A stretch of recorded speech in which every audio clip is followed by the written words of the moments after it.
There has never been a more important time to move in a vegan direction. Whether you're ready to start, restart, or re-energize your vegan or plant-based practice, this podcast is for you. I'm Michelle Olander, life coach, vegan, ADHD matriarch, travel lover, and smoothie loather. And I know that it's the details that get in the way of your vegan journey. But I like to believe that the obstacle is always the way. So every week we meet here where I translate the tools of life coaching and Stoic philosophy. I bring you actionable tips, some laughs, interesting guests, and vegan ideas for everyone at any age. All to help you veg your best. Episode 219, Holiday Countdown. Help! There's a vegan at the table.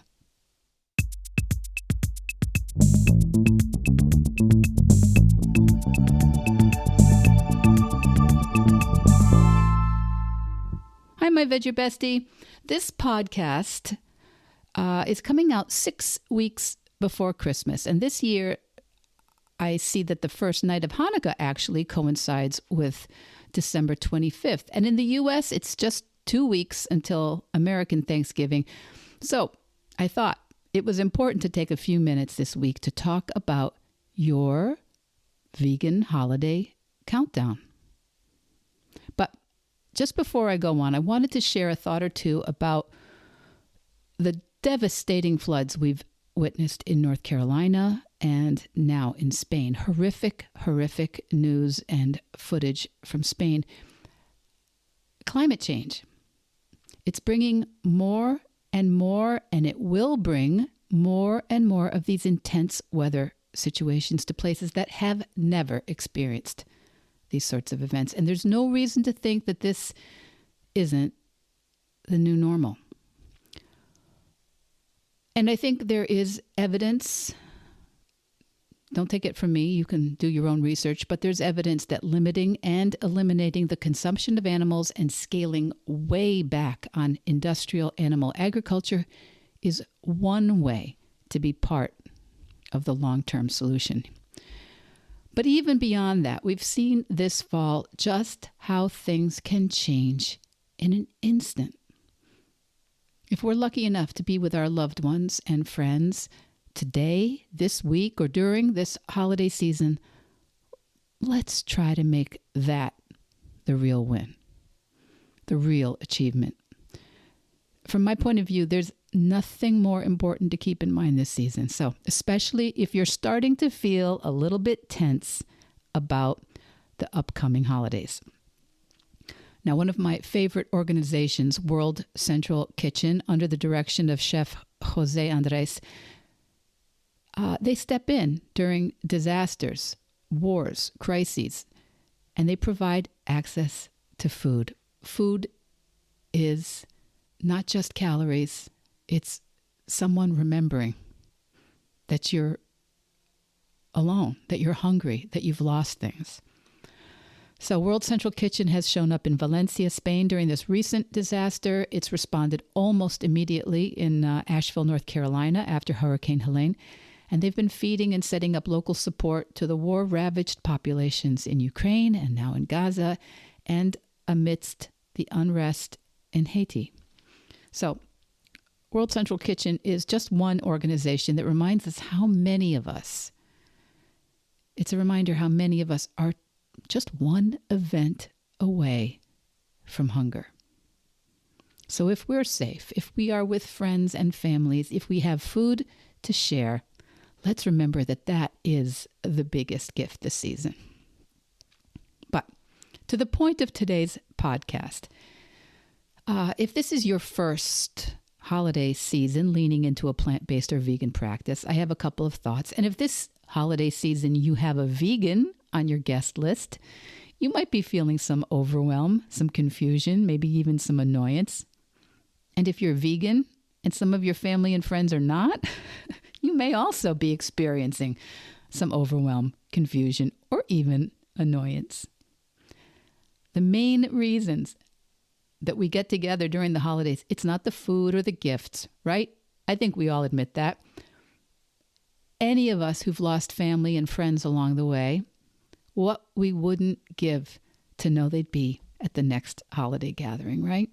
For the hug or the laugh. Or to answer that question we never thought to ask when they were still here. Or to introduce a new young family member to them. That connection, that chance to just be together. But sharing gifts, sharing food, that's very nice too. But I just wanted to lead with the idea of being together with our loved ones, because food and gifts, yeah, they can fall flat, right? Recipes can get messed up. Gifts can miss the mark. But your holiday gatherings can always be a success if you concentrate on loving the people that are there in your life. Now, we do want to share the food, and I know no one tunes in each week to learn how to cook plant-based from me. But the truth is, I do actually cook. I do totally remember the first time that I wanted to make sure my daughter had vegan options and felt loved at Thanksgiving. And I do really remember feeling like, really? No butter? Okay, of course I'll do it, but I don't really get it. So in a nutshell, that's why I do this work, because I remember. I know the difference between the mother who thought, really? Okay, I get no turkey, but no butter?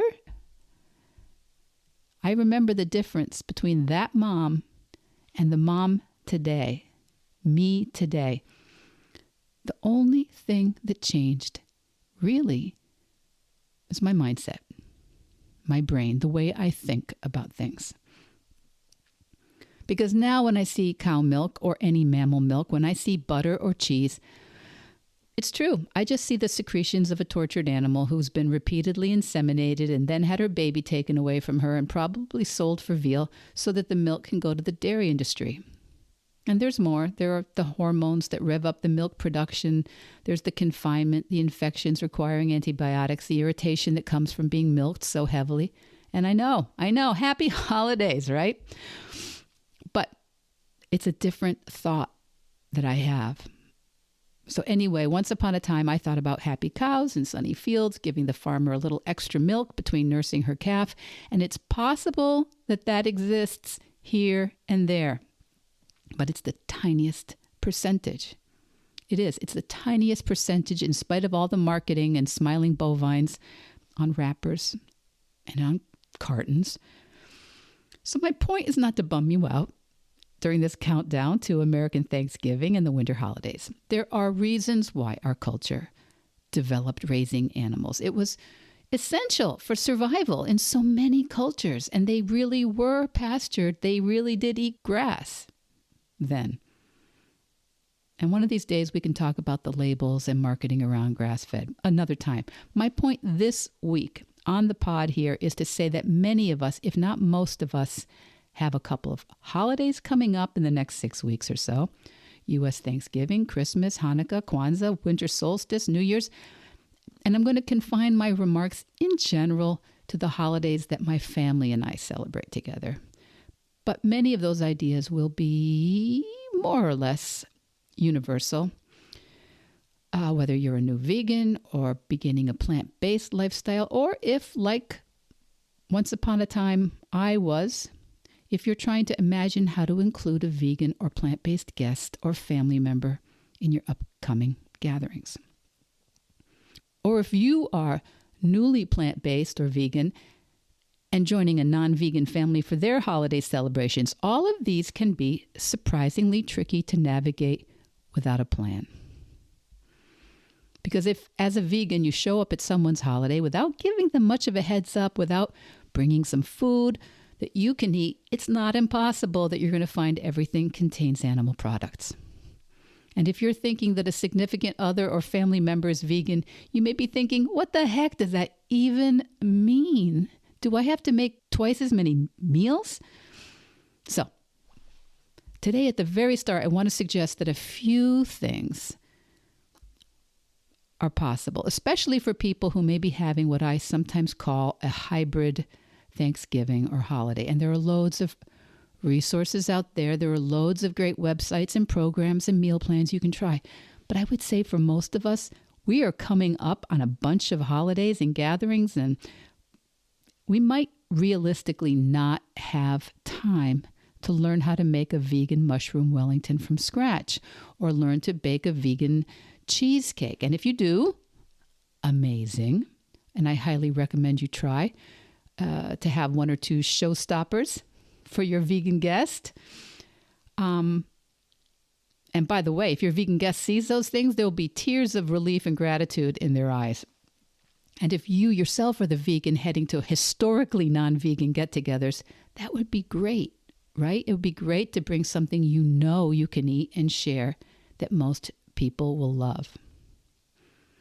But as this is the first week of the holiday countdown, as I said, the difference between me navigating a vegan family member for the first time and me today actually vegan is, well, mostly, and when I say mostly, I actually mean completely, it's the mindset.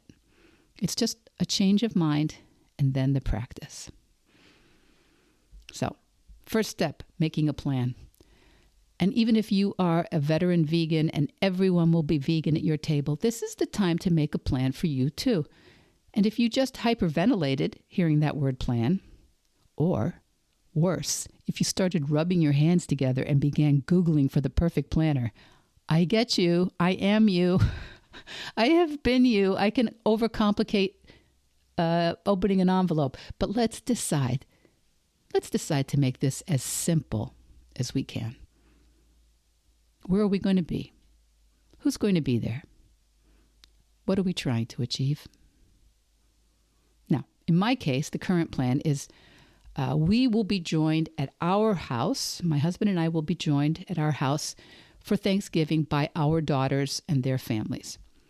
Christmas details at this exact moment are still being planned since there are some in-laws in the equation for all my kids, which makes me so happy that all our grandchildren have other grandparents and relatives who adore them and want to share their holidays with them. So if you haven't planned where, what time, and who yet, that's an important place to start.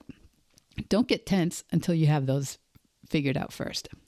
And of course, yes, things can change. People get sick. Dramatic weather interrupts things, as we for sure know. But we begin with a basic plan. Not the Martha Stewart plan. Very, very basic. You know, I talk with people all the time. Yeah, because I'm a coach.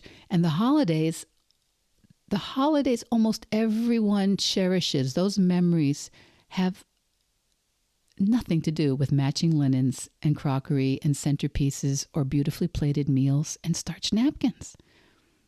Okay? I think we all know that. So where are we going to be? Who'll be there? What are we trying to achieve?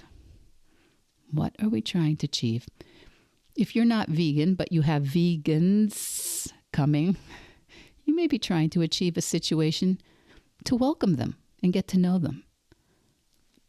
And I'm going to give you my best, simplest advice. Use your words. That's not just what we say to toddlers. Use your words. Use your words. Either call, text, or email your vegan guests and ask what you could do to make sure that you have plenty available for them. If you know that you won't be able to figure out, for example, maybe a vegan dessert, ask, is that something they could bring? And by the way, write this down for U.S. folks. There's a company called Marie Callender's. She has an apple pie, which is accidentally vegan, at least in my experience. In my region, sometimes things are differently processed or created in different areas. But it's a frozen apple pie, quite tasty, and usually suitable for vegans. So our Oreos, super easy, and so easy to find a pint or two of non-dairy ice cream in the freezer. Is it what they make at 11 Madison Park, the plant-based Michelin star restaurant in Manhattan? No. No. So what? You can have frozen apple pie, heat that up in the oven. You can have some beautiful non-dairy ice cream, Oreos. At least somebody has something. I would be fine with that. Second piece of advice, let at least the vegetables be vegan, please. The hardest thing for vegans in restaurants and in homes is when the vegetables are only available with animal dairy, with butter, with cheese, if they're cooked with animal broth or made with bacon, if they've been garnished with those things. It is a heartbreak when you see all these vegetables and you can't eat any of them because of the meat and dairy on them. So if you or the rest of the family absolutely has to have Brussels sprouts with pancetta or potatoes with cow's butter and cow's milk, please just leave some of those veggies aside so that even if it's a bit boring, it's still edible by your vegan guest. And it's really not too hard to have maybe a plant-based butter like Miyoko's or Earth Balance on hand, and maybe a sourdough or similar bread that has no egg or dairy in it. Very, very simple. Something that just really costs you nothing much in the way of thought or energy, but it's a welcome. Now, there are also some lovely centerpiece-style vegan dishes that my family typically has, like a Hasselback butternut squash. Just remember to use plant-based butter or olive oil, or a roasted whole cauliflower, both of which are pretty easy. They just need some time in the oven. And then there are also very simple nut roasts, but I honestly really like the frozen Gardein plant-based roast. Gardein plant-based roast, in case you're writing this down, which can just camp out in your freezer. It can just be there for weeks or months until you need it.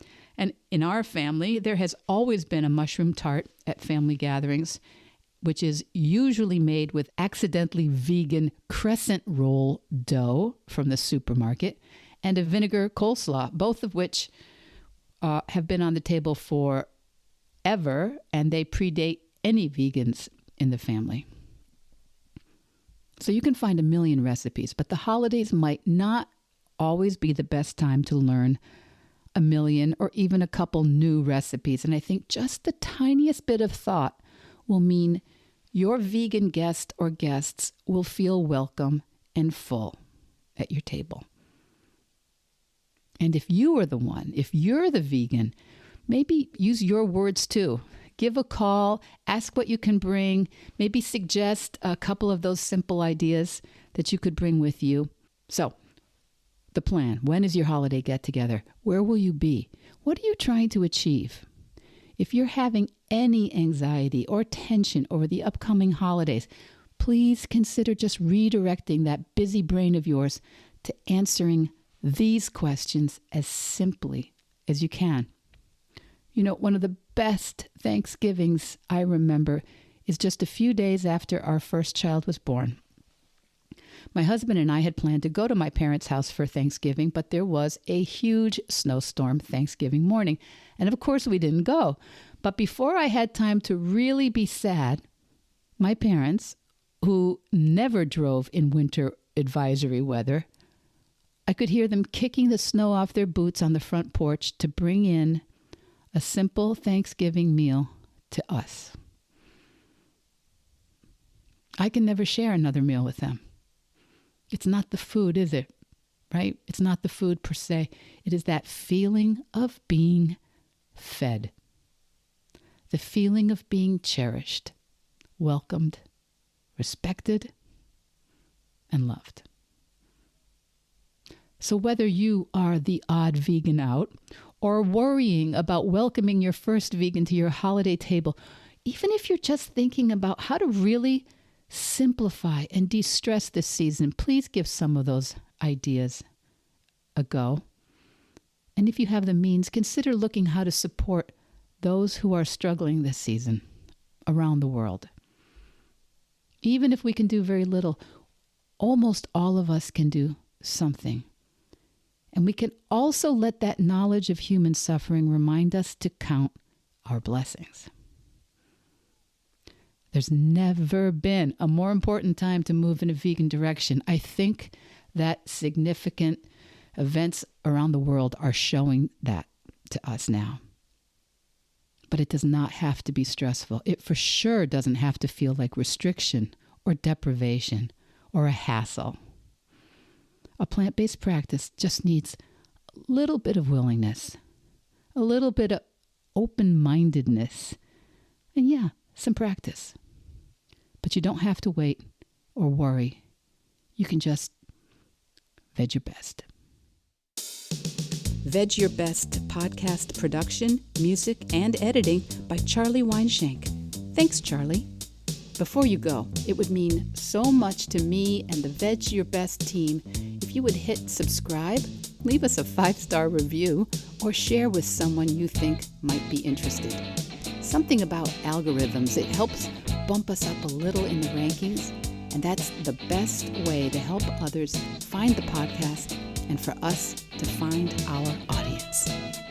So, until next week, make it easy and veg your best.